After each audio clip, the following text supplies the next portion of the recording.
os ungidos do Senhor, os profetas, os últimos profetas do Antigo Testamento vão profetizar. Esse tempo de 400 anos vai começar a acontecer tudo aquilo que Daniel na Babilônia já tinha predisto. Tudo aquilo que Daniel já tinha sido usado por Deus para falar. Ou seja, o silêncio de Deus não era totalmente o silêncio, porque Deus já tinha avisado, Deus já tinha falado. Porque não tem nada que o Senhor não vá fazer na minha e na tua vida que Ele não venha nos dar um aviso prévio do que vai acontecer. O povo tinha um aviso daquilo que iria acontecer. A Babilônia veio, a Babilônia levou o povo cativo de Jerusalém, de Judá, e a Bíblia nos fala que 70 anos ficaram. Porém, o Medo e Persa vão reinar. Nós sabemos que aos 62 anos de idade o rei Dário vai tomar o reinado ali de Belsazar. E a Bíblia então nos fala então que naquele período de transição, nós sabemos que Alexandre o Grande, filho de Filipe, ele vai vir e vai começar a reinar. Nós sabemos que a Grécia vai ter uma grande influência, porque o Alexandre o Grande, ele vai instituir ali a língua grega, vai traduzir a Bíblia que eles tinham naquela época, a Torá. O Velho Testamento vai traduzir do hebraico para o grego, e isso vai abrir muitas portas. Nós sabemos que essa linguagem conhecida hoje é a Septuaginta, a qual nós conhecemos, e a Bíblia então vai nos falar que Deus, ele revela tudo aquilo ao seu servo, porque Deus, ele faz tudo conforme as suas palavras. Deus, ele não nos deixa, não nos abandona e não nos deixa só no meio do deserto, no meio do silêncio, no meio da provação. Ele sempre está conosco em todos os momentos. E a Bíblia então vai nos falar que quando Deus, ele rompe o silêncio com a terra, está escrito lá em Lucas, o evangelista Lucas, doutor Lucas, amigo, companheiro de Paulo, a Bíblia nos fala que quando Paulo estava preso, Lucas estava com ele. Acredita-se que Paulo estava junto com Lucas quando ele escreveu o evangelho. Acredita-se também que este homem, quando ele estava junto com Paulo, ele via as adversidades, mas mesmo assim não saía do lado do apóstolo Paulo. Uma coisa que eu observo é que Deus muitas das vezes levanta pessoas de coragem para colocar no nosso lado, porque muitas das vezes nós estamos cansados, abatidos, mas o Espírito Santo, ele levanta pessoas para colocar no nosso lado, virar e falar assim: ó, não para não, não desiste ainda não é o fim, ainda não acabou, ainda não é hora de parar, o deserto tá grande, tá doendo, não tô aguentando, tô a ponto de largar tudo e ir embora, mas o Senhor tá falando pra ti que eu vou colocar Lucas do teu lado, eu vou colocar Josué do lado de Moisés. O Senhor tá levantando pessoas para te ajudarem na tua caminhada ministerial, porque o ministério não é fácil, o ministério cansa, o ministério machuca, porque nós estamos aqui, mas a aparição pública é de horas de estudo, horas de oração a qual nós clamamos ao Senhor, pedindo: Senhor, eu preciso de ajuda, porque se o Senhor não for comigo, eu não vou. Se o Senhor não falar através de mim, eu não falo nada, eu não sou ninguém, porque a glória ainda é dele, a honra ainda é dele, é ele que faz, é ele que age no meio da igreja. Ramando, ramante, orinarabas, oh, ramando, rabanarabas, rincho, ramando, rabanarabas, rindo, rabanarabanarabas, sirincho, ramando, rinanarabando, rananarabas, ranarabanarabas, sirinarabas, ranarabando, rananarabas. Não se importe com as pedradas no meio do caminho, só continua. E a Bíblia vai nos falar que este período então, Deus vai romper o silêncio com a terra, falando com Zacarias, sacerdote. Lá no turno de Abias, esse homem foi escolhido por meio de sorteio para oferecer incenso lá no templo do Senhor. E a Bíblia então nos fala que Zacarias, ele estava lá. Quando ele estava chegando perto do altar, levando o incenso, que era a forma de oração que subia suave às narinas de Deus, a Bíblia nos fala que o anjo Gabriel, ele vai aparecer diante de Zacarias e vai virar e falar assim: Zacarias, a tua oração foi ouvida. Tu terás um filho e se chamará João. Aí Zacarias vai virar e falar assim: eu? já sou velho, a minha esposa avançada em idade, isso é impossível, não dá para acontecer. Porque assim nas nossas vidas, quando Deus muitas das vezes entrega coisas para nós olhamos a nossa realidade, nós olhamos a nossa capacidade, nós olhamos aquilo que nós como seres humanos podemos fazer. Mas Deus, Ele não depende da minha e da tua mão para fazer, não, meu querido. Quando Ele quer fazer, Ele abre a sepultura. Quando Ele quer fazer, Ele abre a madre que estava cerrada, que não tinha filhos, já é velha mulher. Já é uma vergonha para a sociedade, porque naquela época não ter filhos era uma vergonha. Isabel velha, seu marido velho, mas Deus está virando e falando assim: ó Zacarias, eu sou o anjo enviado do Senhor, porque temestes a minha palavra, vai ficar sem falar até o tempo que o teu filho nascer. Zacarias, então, ele vai sair de dentro lá, da onde ele estava oferecendo incenso. E quando ele sai, o povo olhou, falou assim: está acontecendo alguma coisa com esse homem, que ele voltou sem fala, não está falando nada. A Bíblia nos fala que a sua boca fechou, a língua colou no céu da boca, e ele falava por meio de gestos, porque tinha duvidado da palavra que Deus tinha dado por intermédio do anjo. Nós não devemos duvidar da palavra que Deus determina sobre a minha e sobre a tua vida, porque muitas das vezes nós nos decepcionamos quando as pessoas falham conosco, mas é porque os nossos olhos não estão fixos no Senhor. O homem falha, o homem cai, o homem erra, mas Deus é inerrante. Deus, Ele não erra. Deus, Ele é aquele que te segura, te capacita até o fim. O homem pode te decepcionar, mas se os seus olhos estão fixos em Jerusalém, pode vir o vento que vier, a prova que vier, eu estou firme na palavra, eu estou firme na rocha, porque eu sei quem me sustenta. Eu sei quem me chamou. E a Bíblia então vai nos falar que ao 6º mês de gravidez de Isabel, o anjo vai anunciar a Maria que ela teria um filho. E Maria, ela vai virar e falar assim: eu? Meu Deus. Olha aí Deus provando que Ele não precisa da minha e nem da tua ajuda. Que quando Ele quer fazer, Ele faz o extraordinário e Ele faz o impossível. Aí o anjo vira e fala assim: Maria, sua prima Isabel está grávida também. E eis este que está vindo aí vai preparar o caminho para o Messias que está no teu ventre. E a Bíblia então vai nos falar que Maria, ela vai à casa de Isabel. E a Bíblia também nos fala, Lucas vai trazer para nós a casa dela ali no alto de uma montanha e está Maria subindo. Maria encontra com Isabel na porta. E quando o anjo anunciou para Zacarias que ele teria um filho, o filho dele teria unção de Elias, que seria cheio desde o ventre materno. Quando Maria chega, Isabel na porta, o menino, ele começa a se agitar dentro do ventre de Isabel. A coisa extraordinária acontecendo. Isabel olha e fala assim: é cheia de temor do Espírito Santo. Eis que verdadeiramente aí está a mulher que está carregando o nosso Senhor.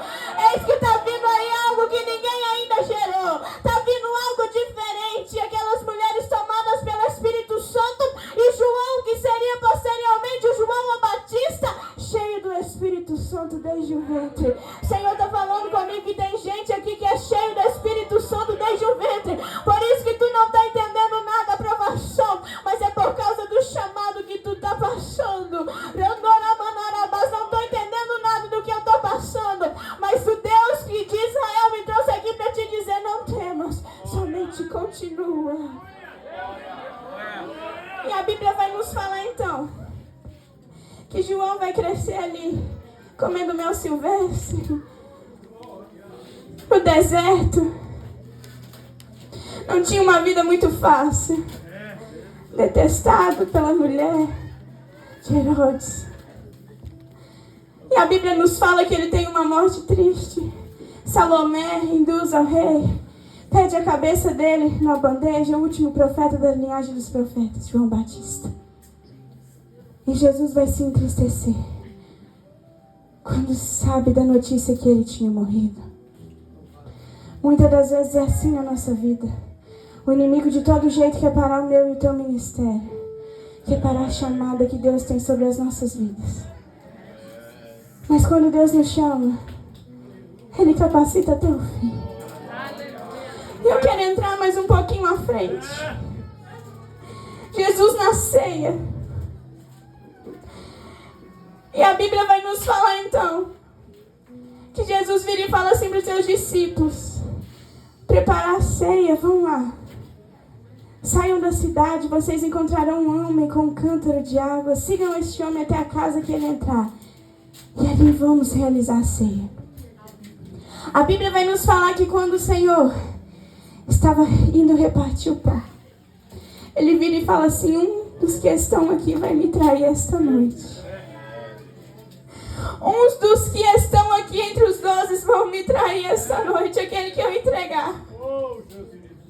Judas estava com a mente tão voltada para o inimigo, a mente já estava entregue, o coração entregue para Satanás, porque Jesus vai entregar para ele, ele vai pegar. Se fosse você, Jesus virasse e falasse assim: eu vou entregar para quem me trair. Eu acredito que muitos não pegariam, mas Judas era um exemplo de que estava com o corpo presente, mas a mente já estava lá fora. O corpo dele estava na mesa, ali junto com todo mundo, participando da ceia, mas a mente, a alma, o coração já estava lá do lado de fora. Não é diferente nos nossos dias. Muitas pessoas entram dentro da casa do Senhor, só está presente de corpo, porque a alma ficou lá fora, o coração está lá fora, a mente está pensando nas coisas lá de fora e não entende aquilo que Deus quer falar com a igreja. Judas então estava com o coração tão voltado para aquilo que ele iria fazer, ele pega. Aí Jesus toma a ceia e aí ele vai orar, ele vai até o Getsemane orar com seus discípulos. A Bíblia vai nos falar que Pedro, Tiago e João foram com ele até o Getsemane. Os discípulos sabiam o caminho, mas somente 3 permaneceram. E desses 3, apenas um vai ficar ali aos pés de Jesus na cruz. E Jesus foi para o monte orar. E a Bíblia então vai nos falar que ele vira e fala assim: ó, vocês vão orar por 1 hora, que eu vou orar sozinho, porque tem hora que é sozinho, não pode ter mais ninguém com a gente. Jesus, no particular dele, ele foi lá falar com Deus. E a Bíblia então vai nos falar que quando Jesus ele vai ao monte orar, ele começa a se entristecer. O coração dele começa a ficar tão amargurado que a Bíblia vai nos falar que ele começa a suar sangue. E para quando o ser humano começa a suar sangue, nós sabemos que tem que ter algo diferente acontecendo no corpo humano. Quando Jesus ele vai orar, ele começa a orar intensamente e começava a descer sangue com suor da sua cabeça. Quando a pessoa começa a suar sangue, isso significa que o seu coração começa a acelerar. O coração começa a pulsar tanto sangue que o corpo não está conseguindo ali manter o sangue que o coração está puxando. Quando Jesus estava orando intensamente, amarguradamente, ele estava ansioso, ele estava preocupado, que aquilo fez com que ele sangrasse pelas suas glândulas sudoríparas, saísse ali o sangue junto com o suor. E a Bíblia então vai nos falar que ele vai voltar e ele vai ver os discípulos estão dormindo, não puderam vigiar nenhuma hora. Tem gente que não consegue orar nenhuma hora, mas fica na TV 3 horas. Tem gente que não dobra o joelho para orar 1 hora, mas gosta de falar da vida dos outros e deixar a madrugada inteira. Tem gente que não fica 1 hora lendo a Bíblia, mas quando está vendo as coisas erradas consegue ficar. Tem gente que não consegue ter comunhão com o Pai nem 1 hora e consegue fazer as coisas do mundo. Jesus está virando e falando assim: eu vou orar, a minha alma está amargurada, eu vou morrer daqui a pouco. Ninguém sentiu o que Jesus sentia. E aí Jesus orando vira e fala assim: mas eu deixei eles aqui para orar, não pode vigiar nenhuma hora. E aí Jesus volta para orar de novo. E nessa trajetória começa a falar assim: Pai, se queres, afasta de mim este cálice, porque ele sabia que ele iria sofrer. Tomou a ceia, foi pro monte orar, sangrava, suor misturado com sangue. Jesus estava dando um derrame, o miocárdio dele estava quase parando, mas ele não podia morrer de infarto, ele não podia morrer de derrame, porque o sangue dele seria derramado posteriormente na cruz. Mas uma pessoa em condição normal, se acontecer isso, dá um derrame, as veias não conseguem suportar. Começa a dar aneurismas no cérebro e a pessoa morre. Mas Jesus não. Imagina a dor que ele já estava sentindo, o coração pulsando, o sangue correndo, misturando com o suor. E ele olha do cabelo dele saindo sangue. Do cabelo dele sangrava. E nós sabemos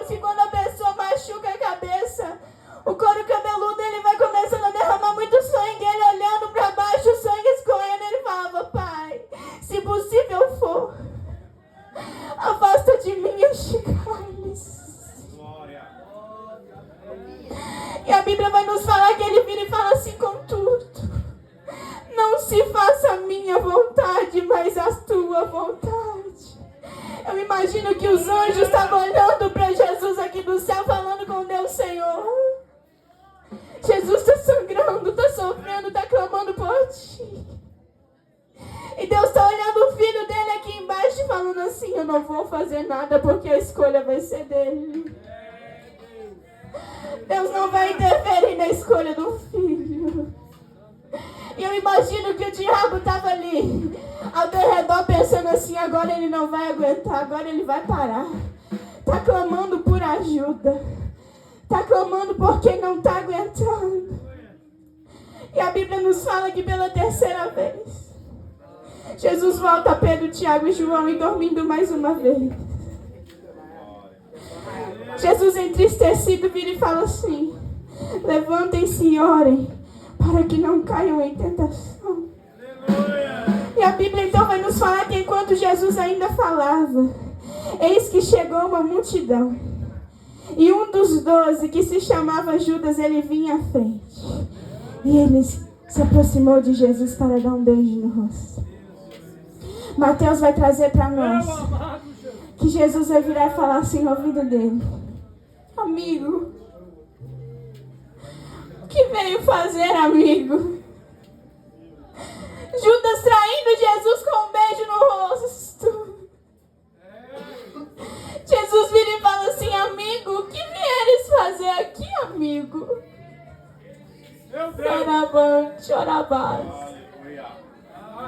Randoran, chorabando, randarabás. Rindoranarabás. Eu sinto a graça dele aqui neste lugar. Eu sinto a presença dele aqui nessa casa, amigo. O que vieres fazer aqui, amigo?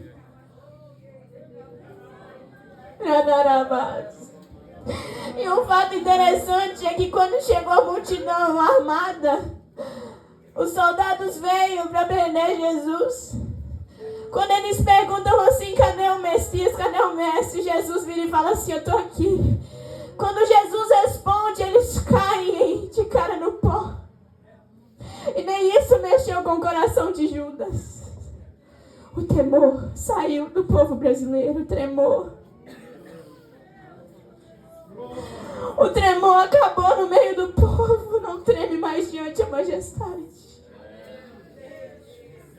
Pedro, lançando a espada, corta a orelha de Malco. Jesus vira e fala assim: Pedro, se eu quisesse, Pedro. Ah, Pedro, se eu quisesse, desceria uma legião de anjos aqui agora e acabaria com isso, mas é necessário.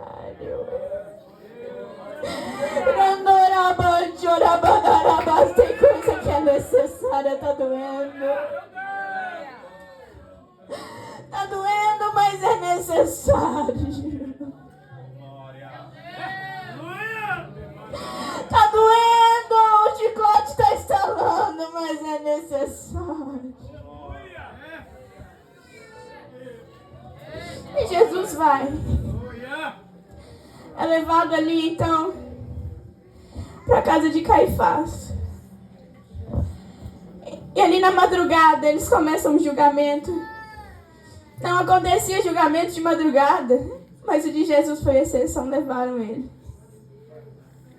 Tamparam os olhos dele com vendas, os soldados tamparam, amarraram, começaram a bater nele.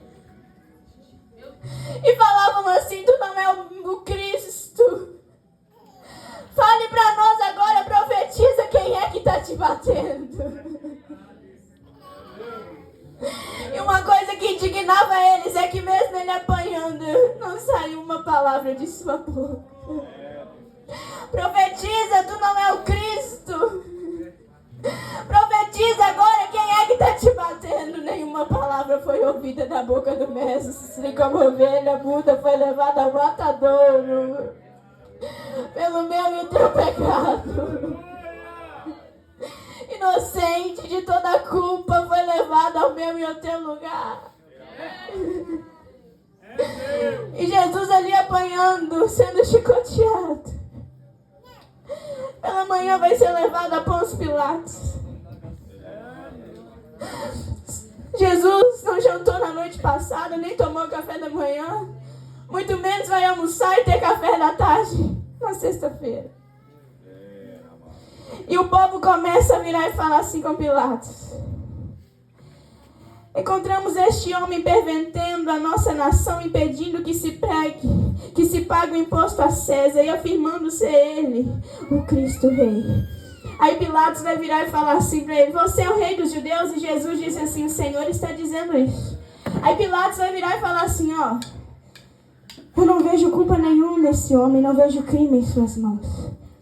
Mas aí eles insistindo cada vez mais, Pilatos teve que ter uma atitude, porque o povo começa a falar.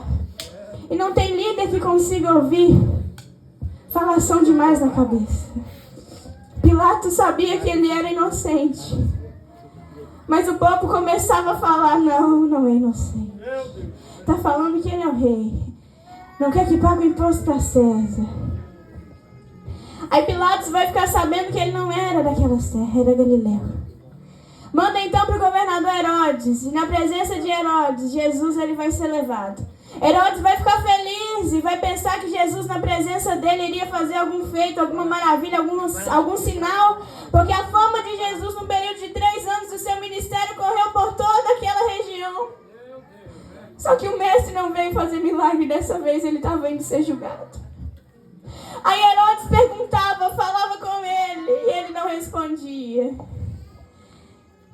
Herodes, então, juntamente com seus soldados, vão tratar Jesus com desprezo. Um homem inocente vai ser tratado com desprezo. E ali, então, vestem Jesus com um manto luxuoso e devolvem ele a Pilatos. Jesus foi vestido com um manto luxuoso porque estavam zombando dele, porque ele não era o rei dos judeus. Veste real. E a Bíblia então vai nos falar que volta ele para Pilatos. E Pilatos a noite toda tentou jantar e não vai conseguir jantar. Vai virar e falar assim com essa mulher: hoje vem um Galileu, este homem inocente. Aí a mulher dele vai virar e falar assim: ó, eu não me meto nesse assunto não, mas essa noite eu tive um sonho com esse homem. Uma voz do céu veio e falou assim que ele era do céu.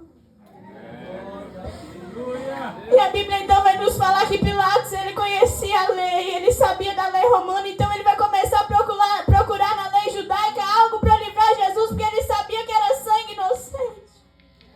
E a Bíblia então vai nos falar que ele vai achar. Era época de Páscoa. E podia ser encontrado entre 2 ladrões.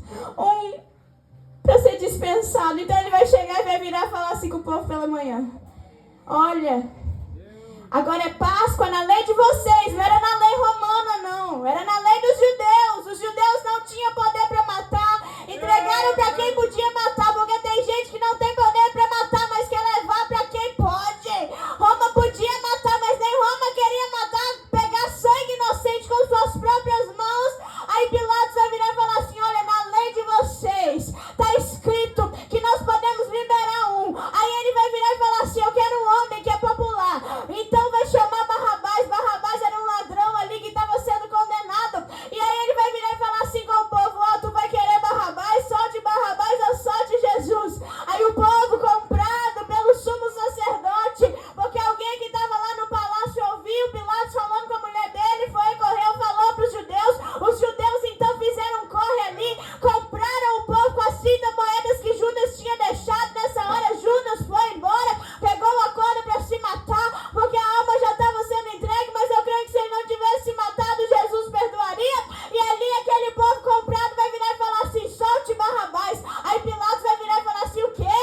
Soltar um ladrão e prender esse homem inocente?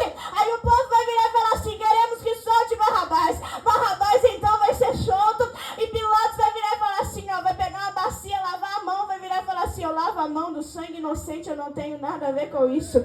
Aí lá da multidão vão gritar e falar assim: deixa que nós e os nossos filhos pagamos com o sangue nas nossas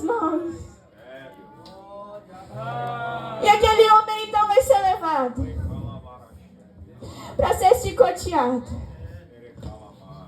A Bíblia vai nos falar que o chicote que era usado em Jesus era um chicote especial, porque Roma estava acostumada a bater. O Império Romano era cruel mesmo. Matava sem dó, não tinha piedade mesmo não. Mas tinha um chicote especial que eles usavam.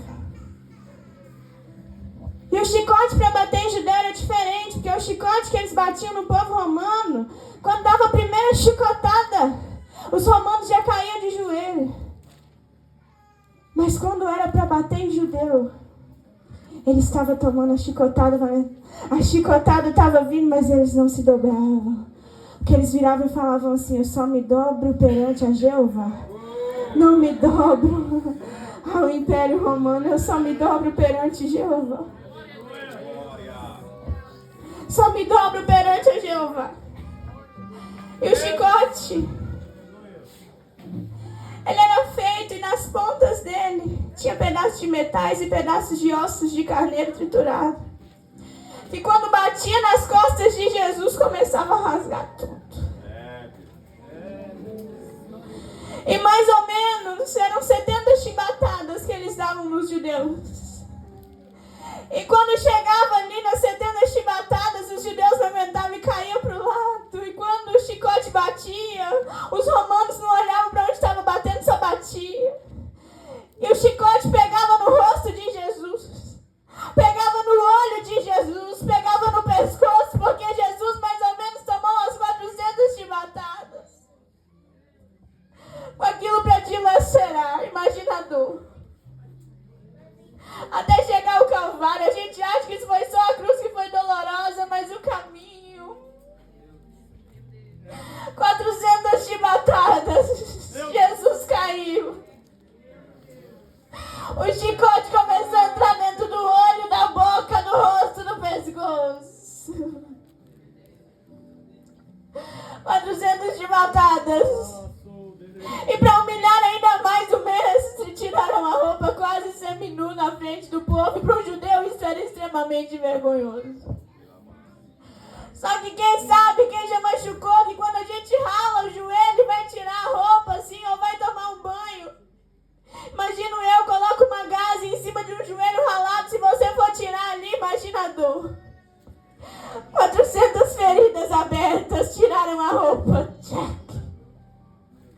O sangue escorrendo não só dos chicotes, das chicotadas, mas também das chagas de Jesus.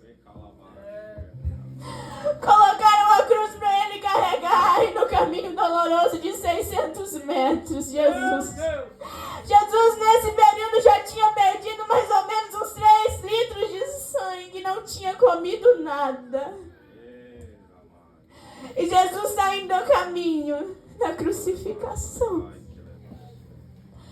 E a Bíblia vai nos falar então que um sirineu vai ser escolhido para ajudar a Jesus carregar a cruz, porque ele não aguentava mais.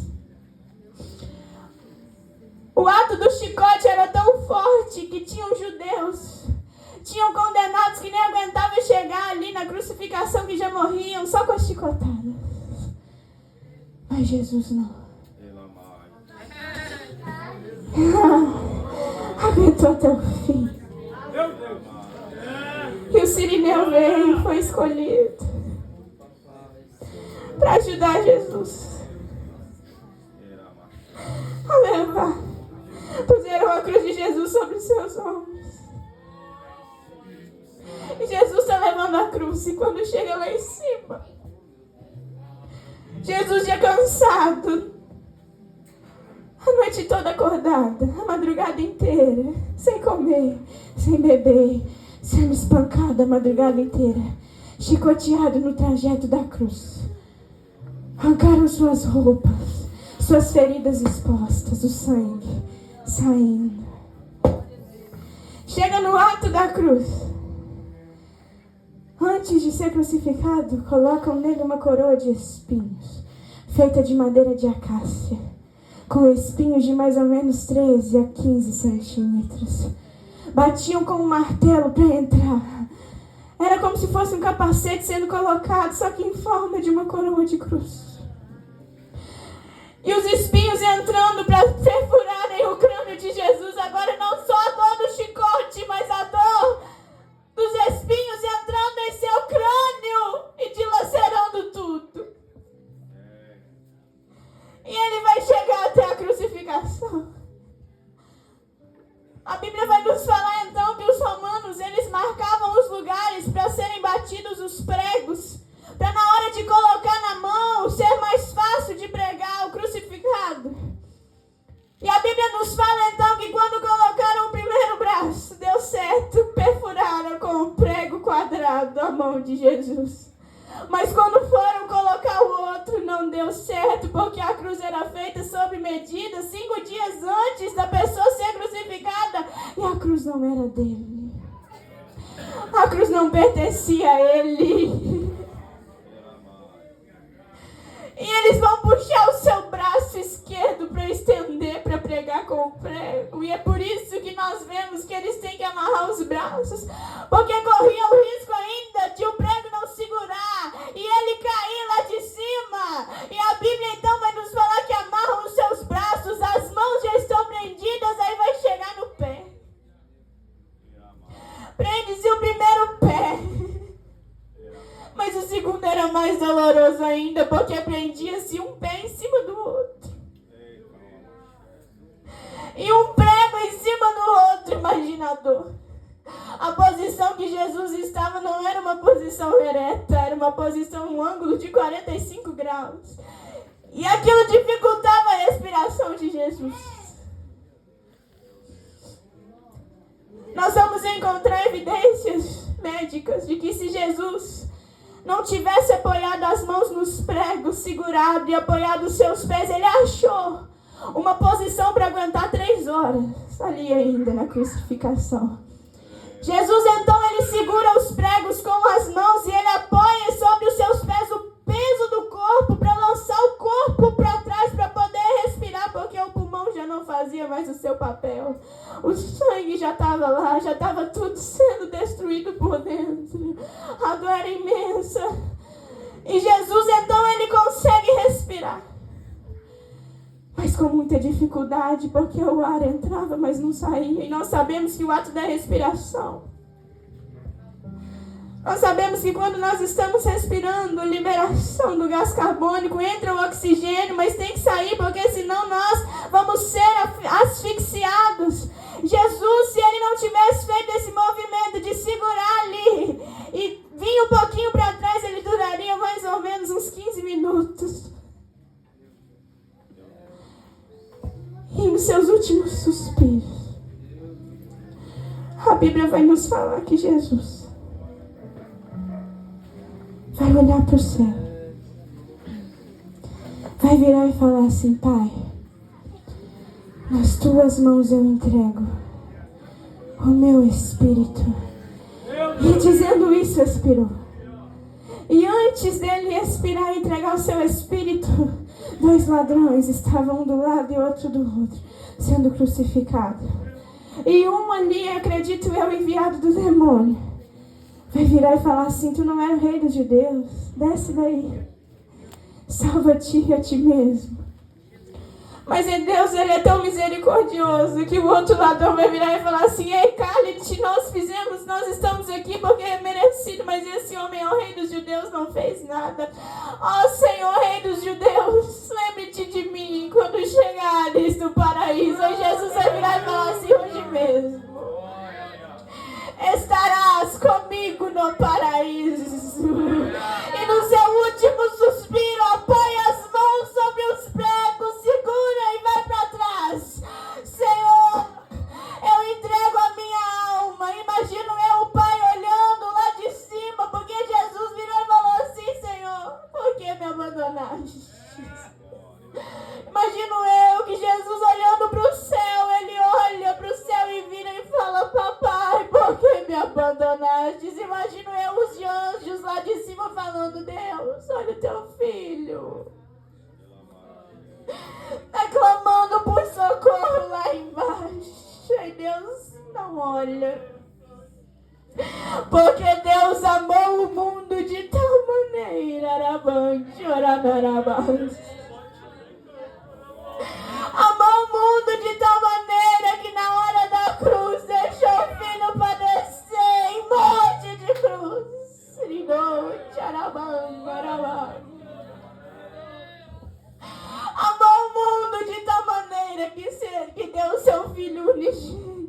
para todo aquele que nele crê não pereça, mas tenha a vida eterna. O Espírito de Jesus então é entregue. O que eu observo é que não é a morte que leva Jesus, mas é Ele que se entrega. Porque a morte não tinha poder de detê-lo. Porque todas as vezes que a morte se deparou com Jesus, o morto teve que voltar a viver. O filho da viúva teve que voltar a viver. Lázaro, 4 dias morto, teve que voltar a viver. A filha de Jairo morta teve que voltar a viver. A morte não tinha poder, mas ele se entrega. O céu então vai ser coberto por trevas, o terremoto, o véu do templo se rasga de cima e embaixo. E uma coisa que eu observo é que Maria, mãe de Jesus, e João estavam lá embaixo. E a zombaria, quando os soldados estavam lá embaixo falando para Jesus salvar a si mesmo, zombando dele, acredito eu que Jesus olha para baixo, está lá Maria e João lá embaixo falando assim: mestre, não importa. Não importa o que estão falando de ti, eu ainda estou aos pés da cruz. Não importa o que estão falando de mim, eu não deixo a cruz. Não importa o que estão falando, não importa o chicote que estão dando, não importa a peleja que está vindo contra a minha vida, eu não vou largar a cruz. Eu não vou abandonar a chamada. Tem gente que entrou aqui pelo triste de desistir, Deus está falando assim: não vai parar. Olha para a cruz de Cristo, porque doeu, foi doloroso. Não é para desistir, largar tudo, é para continuar, porque Jesus desceu ao inferno, pregou para aqueles que estavam lá, tomou a chave do Hades. O diabo é tão miserável que nem a chave da casa dele ele não tem, porque Jesus foi lá e tomou. E ao terceiro dia, quando todo mundo pensou que já não tinha mais jeito, o povo entendia, viu Jesus falando que ele teria que morrer, mas ao terceiro dia ressuscitaria. Mas quando chegaram lá, esqueceram-se que era o terceiro dia. Tinham se esquecido do terceiro dia, e as mulheres levando ali viram que a pedra do túmulo não estava mais lá. Entraram lá, viram a pedra removida, não acharam o corpo do Mestre Jesus. E aconteceu que, perplexa a este respeito, aparecem a elas 2 homens com vestes resplandecentes. Entrando elas com muito medo e baixando os olhos para o chão, eles viraram e falaram assim: ei, por que procuram entre os mortos aquele que vivo está? Por que procuram entre os mortos aquele que vivo está? Porque estão vindo aqui no sepulcro, a pedra já foi tirada. O mestre não está aqui, ei, não lembram que ele falou que era necessário padecer, mas ao terceiro dia ele iria ressuscitar. Não está aqui, o corpo não está aqui, ele ressuscitou.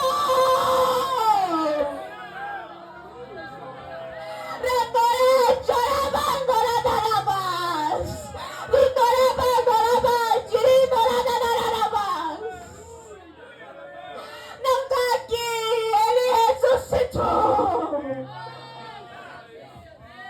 Ele ressuscitou, igreja. A morte de Cristo na cruz foi para que o meu e o seu pecado fossem perdoados. Porque eu acredito que Jesus estava olhando lá na cruz falando assim: aquele culto, naquele dia, naquele lugar, eu vou estar lá. Eu vou morrer por eles, eu vou entregar a minha vida a eles. O Pai não pode tirar o cálice, mas ele enfrentou. Mas ao terceiro dia, tem gente viva aqui. Ele ressuscitou e ele está vivo, e ele vem buscar um povo vivo.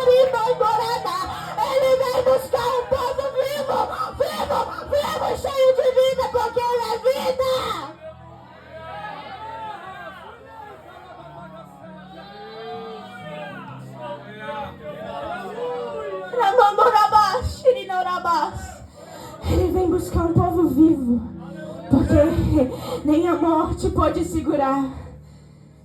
E Jesus ressuscitado vai ter encontro com os discípulos a caminho de Emaús. Os discípulos não vão reconhecer ele, mas nós sabemos que os discípulos falam, vamos até lá. E Jesus, ele vai até com os discípulos. E os discípulos, com a visão tampada, não vai reconhecer que o mestre estava ali. E a Bíblia então vai nos falar que entrando para ficar com eles, aconteceu que quando estavam na mesa, pegou o pão, abençoou, partiu o pão. Quando ele parte o pão, abençoa, os discípulos vão olhar um para o outro, vai virar e falar assim, é ele. É o Cristo. As mulheres tinham razão quando os homens com vestes resplandecentes falaram que ele tinha ressuscitado. É o mestre. E quando eles veem que é o mestre some. E por 40 dias Jesus ele fica com os discípulos. E a Bíblia então vai nos falar que quando é assunto ao céu, os mesmos dois homens que apareceram lá no sepulcro viram e falam assim, ei Galileus, estão olhando para o céu, mas o mesmo que está subindo aqui, ele vai voltar, viu? Não preocupa não que ele está subindo agora, mas ele vai voltar. Não preocupa não porque ele está indo, porque que estão olhando perplexos. Ele vai voltar, mas ele não vai deixar abandonado não. Eis que enviará o Espírito e ele estará contigo. O Espírito está contigo, o Mestre está à direita do Pai, mas o Espírito está conosco. Acredito eu que Jesus ele ainda não estava com o corpo transladado, porque ele ainda estava com o corpo de homem quando os discípulos viram as suas mãos perfuradas. E acredito eu que quando ele chegou no céu, os anjos estão olhando e falando assim, quem é esse que está chegando aqui? Porque o corpo ainda não estava glorificado. Aí os dois homens estavam vindo atrás falando assim, ei, abrem-se os portais, abrem-se as portas, mas por quê? Porque está entrando o Rei da Glória.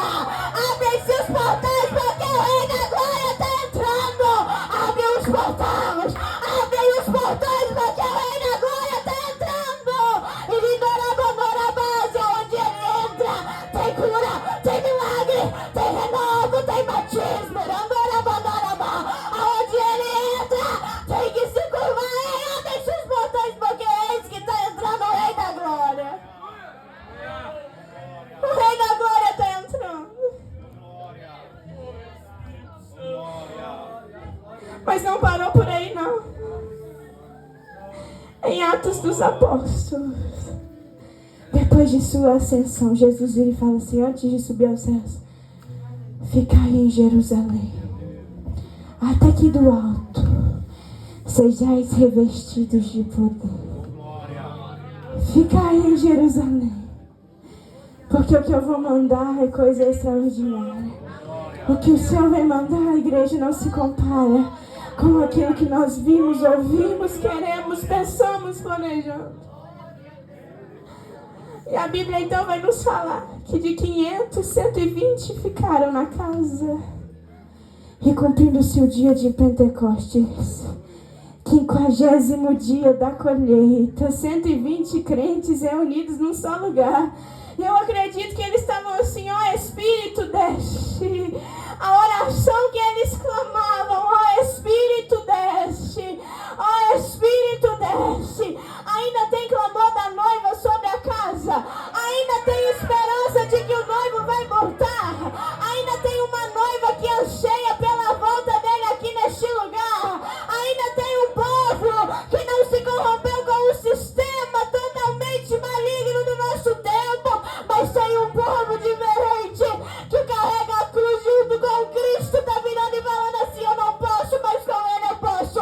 Sozinho eu não vou, mas se ele for comigo eu vou. Se ele for comigo eu vou. Ainda tem gente disposto a pregar o evangelho, a fazer as boas novas dele neste lugar. Ainda tem crente vivo neste lugar. Fica de pé. Pastor, pode pedir pro jovem cantar. Vamos então ao Senhor.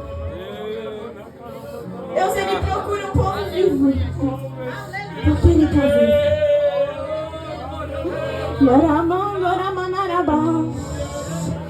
Um povo vivo, cheio da presença.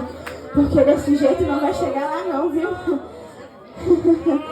Se não carregar o azeite, o óleo dentro da botija não vai chegar até o mês. Cumprindo-se o dia de Pentecostes, o Espírito desceu na casa. O Espírito desceu.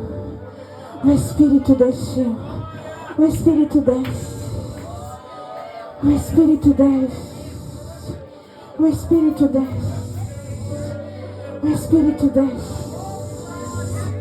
O Espírito capacita. O Espírito enche, porque ainda tem crente vivo. Ainda tem crente vivo. Ainda tem crente que vive. Ainda tem crente cheio da presença. Deus é algo. Ainda tem crente cheio da unção. Que vem pra capacitar. Faz o fraco ficar forte. Desafia a própria morte. Foi por quando você. na batalha está. Foi por você. Pode gostar ou não gostar, foi por você. Qualquer coisa vira. Querendo ou não querendo, foi por você. Foi pra que você estivesse aqui nessa noite que Ele morreu, não foi em vão. A tua vida não é um desperdício, porque tá tudo planejado nas mãos dele. Tá tudo montado. Abre o rio. Foi por você. Foi no Rio Jordão. Ele ainda é o mesmo, viu? Ele ainda opera. Uma pedra vira bala, com trombeta a terra abala, e as muralhas vêm ao chão. Elas têm que vir ao chão. Era o som divina que você passa por cima do inimigo e vai. E aonde você chega a diferença faz. Você canta, você fala e Deus faz um milagre. Era o som divina que Deus chega e extermina quem se levantar.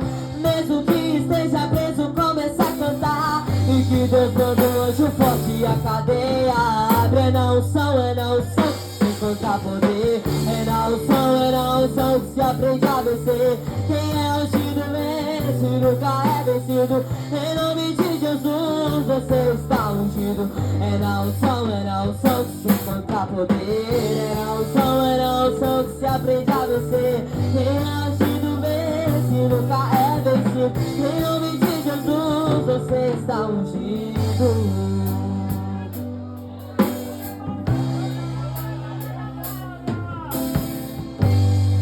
Qualquer coisa vira, mas qualquer coisa nas mãos de quem tem unção.